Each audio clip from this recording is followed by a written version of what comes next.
For the first time, the full details of the bombers' movement have been revealed.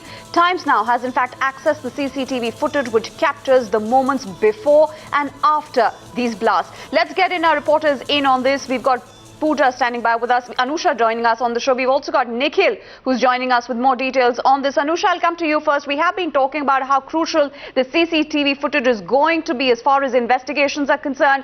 Just break down the details of what can be seen in the CCTV footage and how crucial it is going to be for the investigative authorities.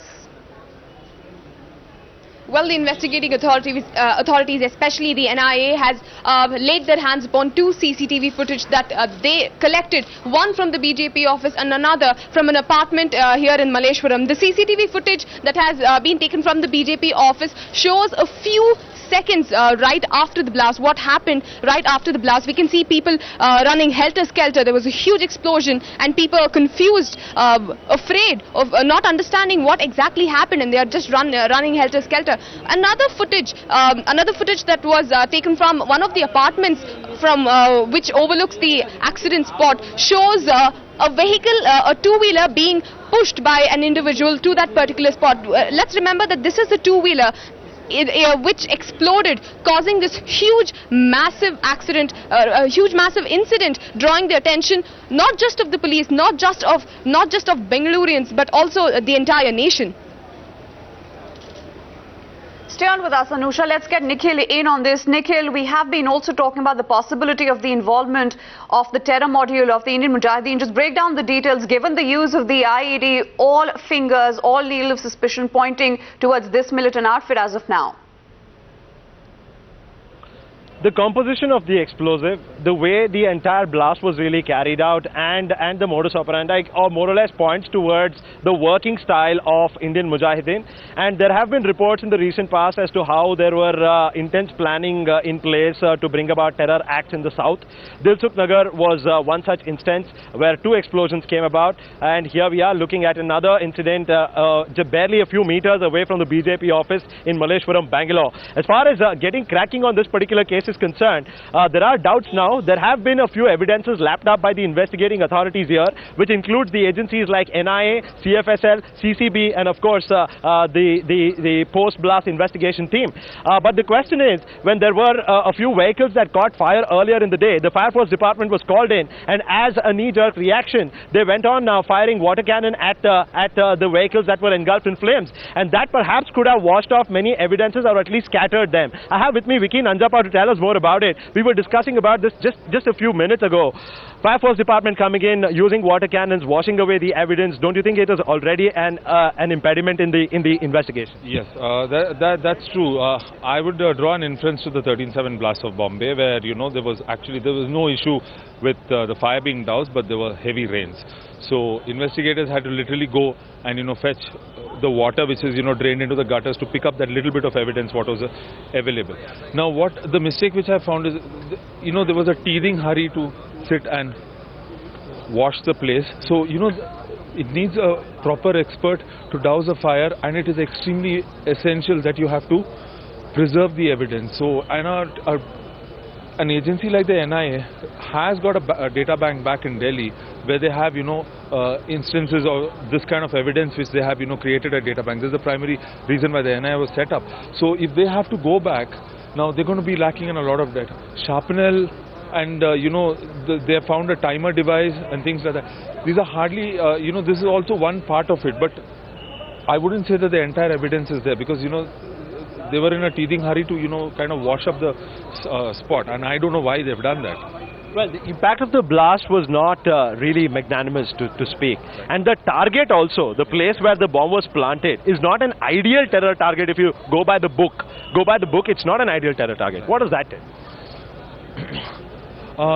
See, first of all, I wouldn't say there are ideal terror targets anymore, because ideal terror targets are usually very protected areas. At least after 26/11, I've seen ideal terror targets would be places like Parliament, Vidhan Sabha, and these kind of places. These are protected.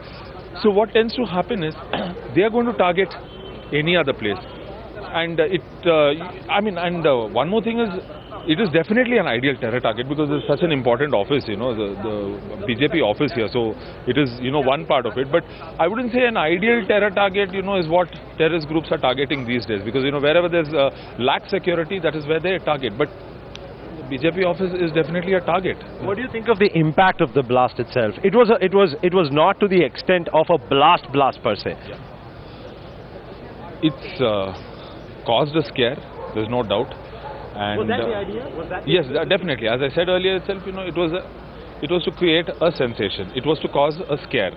And that has been achieved by whoever has done it. That's one thing.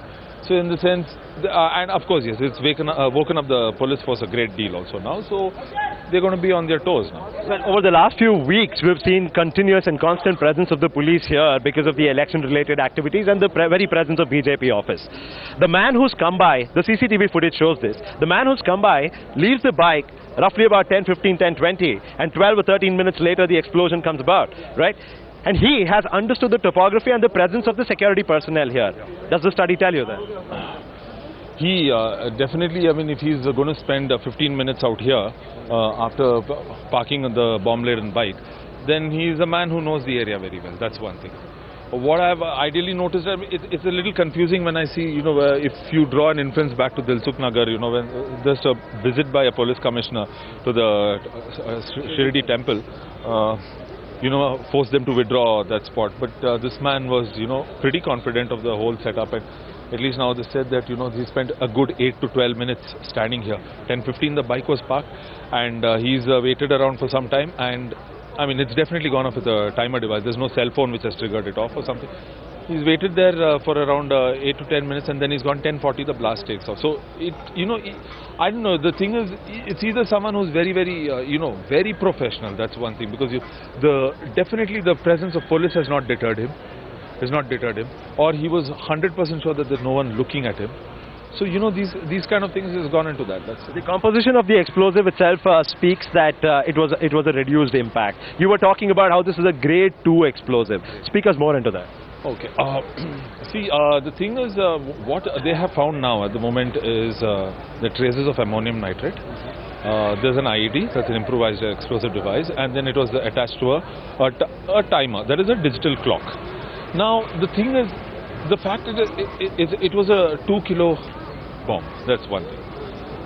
If you look at the impact, it can cause a major impact. That's one thing. But, you know, it has not had that area to cover, you know, where the shrapnel... Experts opine that because this is a closely knit neighborhood with buildings on either side, the impact was reduced and confined. Do you agree with that? The impact was a lot of the impact was taken by the vehicles which were around the bike. So that is what has actually sustained this one. Had it been an open area, then the shrapnel would have, you know, they fly around. Usually what terrorists tend to do is they plant a bomb in a little bit of an open area. They don't want any kind of cover and things like that. And if you notice, the one furthest, he's the one who actually gets, you know, hit the most. Actually, that is one thing. It's not necessarily the person standing right next to the bomb is going to be the one injured the most. Back to Gokul Chat blast of this one, the guy who was sitting next to the bag was not injured.